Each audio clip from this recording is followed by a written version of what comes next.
येषां गृहेषु लिखिता आग्नेयं हि पुराणकं पुस्तकं स्थास्यति सदा तत्र नेषु असुर उपद्रवा। जिनके घर में अग्नि पुराण ग्रंथ होता है उसके घर में असुर उपद्रव नहीं करते, उसके घर में भूत प्रेत का झोंका नहीं लगता। अग्नि पुराण की महिमा देखो।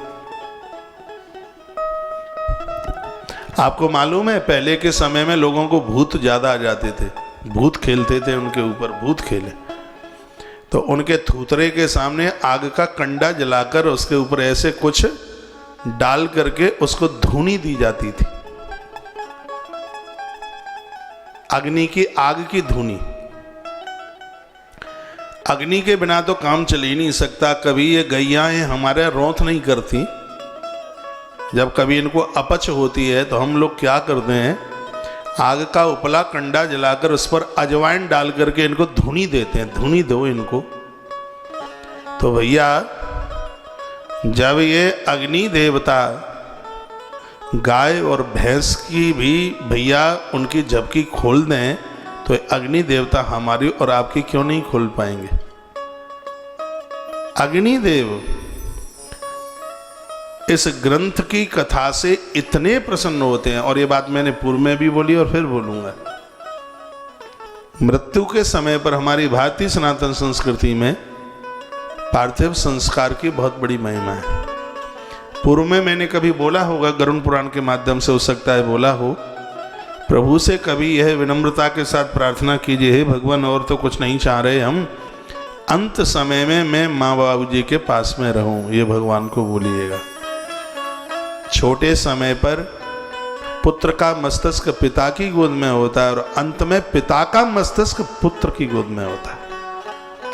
और धन्य है धरती पर वह बच्चे अंत में जिन्हें माता पिता का अंतिम संस्कार करने का जो सौभाग्य प्राप्त हो, वो सौभाग्य है, पुण्य है, ये बिना पुण्य के नहीं मिलता। तो अग्नि पुराण की कथा ऐसी विचित्र है, इतनी आनंद को देने के लायक है कि व्यक्ति की मृत्यु नहीं बिगड़ती। सबसे बड़ी बात यह है कि वृद्धा अवस्था में वो है उसकी मृत्यु रोग से नहीं होती। ये ग्रंथ रोग का निपटारा करता है, ये इसकी महिमा है बहुत बड़ी। इसमें मेरा कोई लोभ नहीं है, मैं कल भी बोला और आज भी बोल रहा कि आगे तो जो आपको बढ़िया लगे सो करना, लेकिन अग्नि पुराण की कथा को पूरा सुनना। और कथाओं में ये मैंने नहीं बोला कि पूरा सुनना, लेकिन इसके लिए मैंने जोर दिया। आगे और भी हैं कुछ ग्रंथ हैं, पद्म पुराण है, स्कंद पुराण है, वामन पुराण है, ये बड़े अद्भुत ग्रंथ हैं, ये विशेष ग्रंथ हैं। ये जितने भी व्रत हैं, त्योहार हैं, उपवास हैं, जितने भी महात्म्य हैं, नदियों की महिमा है, स्कंद और पद्म में बहुत बारीकी से इनका वर्णन किया गया। उन्हीं ग्रंथों में से भैया ये बड़ा अद्भुत ग्रंथ है,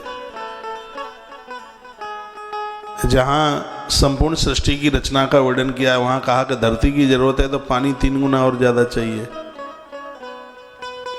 पानी 3 गुना चाहिए तो उससे भी 3 गुना और ज्यादा अग्नि चाहिए, उसकी इतनी आवश्यकता। जठर में अग्नि चाहिए, चूल्हे पर अग्नि चाहिए, मरघट में अग्नि चाहिए, कुछ पढ़ोगे तो बल्ब के अंदर भी अग्नि चाहिए।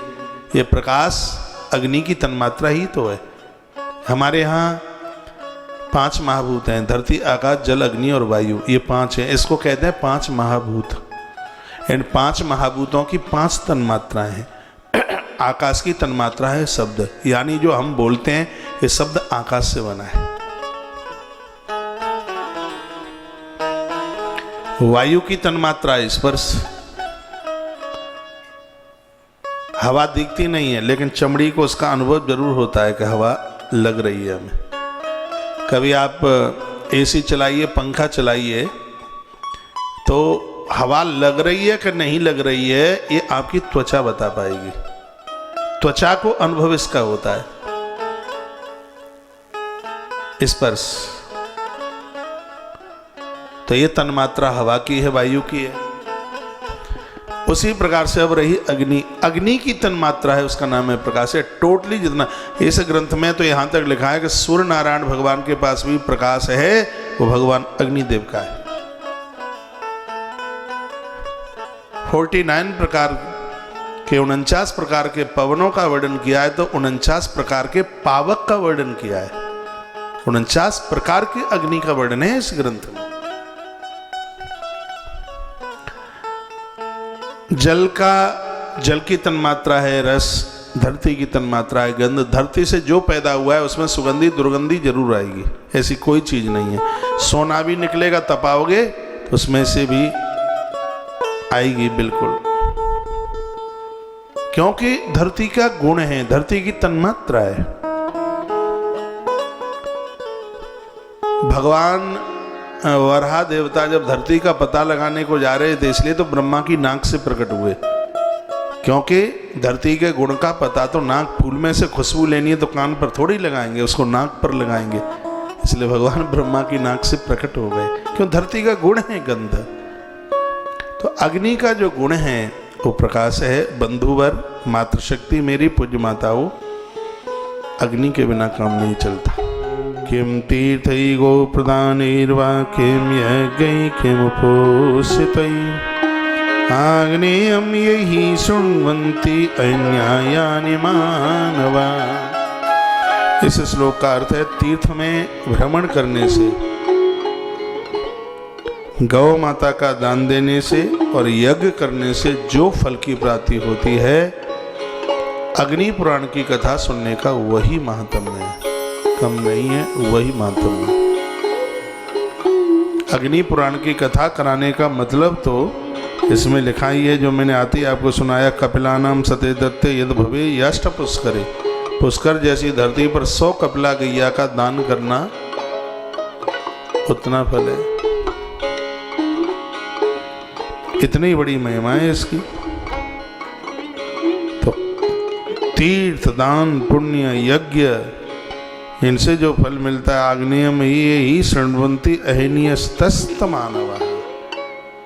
अग्नि पुराण की कथा सुनने से भैया उस फल की प्राप्ति हो जाती है।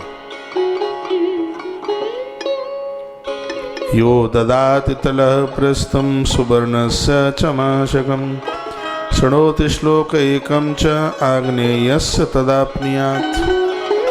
ग्रंथ में लिखा, यो ददाति तिलः प्रस्थम, सवामन तिल हवन में डालने से जो फल मिलता है, ग्रंथ में लिखा है अग्नि पुराण का एक श्लोक सुनने से उतने फल की प्राप्ति हो जाती है। और इसमें क्या लिखा है? इसमें कहा सुवर्णस्य समाशकम, लोगों को स्वर्ण का दान करने से जितने फल की प्राप्ति होती है, अग्नि पुराण की कथा सिर्फ एक श्लोक की कथा सुनने से उतने फल की प्राप्ति होती है।